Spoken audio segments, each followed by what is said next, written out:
ഞങ്ങളുടെ തക്കാളി ചെടി വലിയ പോട്ടിലേക്ക് മാറ്റി വെച്ച് 10-15 ദിവസം കഴിഞ്ഞപ്പം പൂവിട്ട തക്കാളി ചെടിയുടെ പൂ വിരിഞ്ഞിട്ടുണ്ട്. അപ്പോൾ ഇങ്ങനെയാണ് ആ പൂ വിരിഞ്ഞ് നിൽക്കുന്ന മഞ്ഞ നിറത്തിലുള്ള പൂക്കളാണ്. ഇതിന് ചിലത് തൊഴിഞ്ഞു പോകും, ചിലത് കായായി വരും. ആദ്യമൊക്കെ പൂക്കുന്നത് ചിലപ്പോൾ തൊഴിഞ്ഞു പോയെന്നിരിക്കും, ചിലത് കായായി വരും. അപ്പോൾ ഇനി നമ്മളിതിന് കുറച്ച് വളമൊക്കെ ഇട്ട് കൊടുക്കേണ്ടതായിട്ടുണ്ട്. അപ്പോൾ കുറച്ച് വളമൊക്കെ ഒന്ന് ഇട്ട് കൊടുക്കണം. അതായത് എല്ലുപൊടി, ചാണകപ്പൊടി, 18-18 എന്ന് പറയുന്ന ഒരു വളം, അങ്ങനെയുള്ള വേപ്പിൻ പിണ്ണാക്ക്, അങ്ങനെയൊക്കെ ഉള്ളത് നമുക്ക് ഇട്ട് കൊടുക്കാം.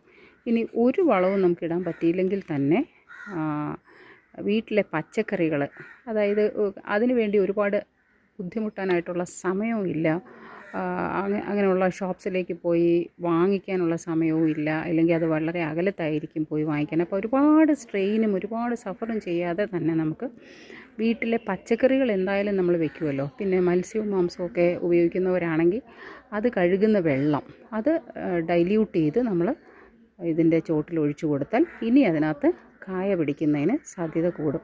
അപ്പം പച്ചക്കറി അരിഞ്ഞ് കളയുന്ന ആ വേസ്റ്റ് എല്ലാം കൂടെ നമ്മളൊരു ബക്കറ്റിനകത്ത് ഇട്ട് വെച്ചിട്ട് അതിൽ കുറച്ച് വെള്ളം, അത് അരി കഴുകുന്ന വെള്ളം, പച്ചക്കറി കഴുകുന്ന വെള്ളം, പരിപ്പൊക്കെ കഴുകുന്ന വെള്ളം, അതെല്ലാം നമ്മൾ അതിനകത്ത് ഇട്ട് വെച്ച് ഒരു അടപ്പിട്ട് അടച്ച് വെച്ചാൽ അതൊരു 2-3 ദിവസം കഴിയുമ്പം ആ വെള്ളം തന്നെ തെളിച്ച് നമുക്കിതിൻ്റെ ചോട്ടിൽ ഓരോ കപ്പ് വീതം ചെറിയ ഗ്ലാസ്സിനോ ചെറിയ കപ്പിനോ ഒന്ന് ഒഴിച്ചാൽ മതി.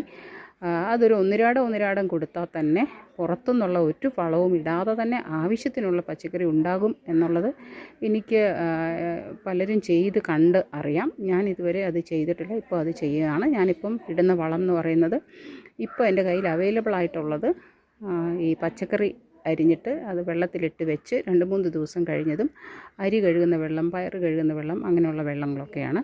അത് ചേർത്ത് വെച്ച് 2-3 ദിവസം ആകുമ്പം അതാണ് ഞാൻ ഒഴിക്കുന്നത്. അപ്പോൾ അതിൻ്റെ ഒരു ഹെൽത്ത് മാത്രമാണ് ഇപ്പോൾ ഇതിന് കാണിച്ചിരിക്കുന്നത്. ആയതുകൊണ്ട് ഭയങ്കര ഒരു ഹെൽത്തി ആയിട്ടുള്ള ഗ്രോത്ത് എന്ന് പറയാൻ വയ്യ. എന്നാലും ഇത്രയും പച്ചപ്പിട്ടത് നിൽക്കുന്നുണ്ട്.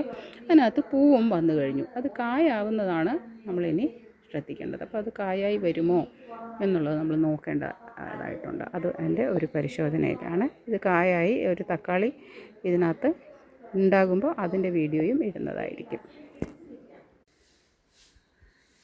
ഒരാഴ്ച മുമ്പേ ഇട്ട പീനട്ട് ബട്ടർ പ്ലാന്റിലെ മുട്ടുകൾ ഇത്രയും വലിപ്പം എത്തിയിട്ടുണ്ട്.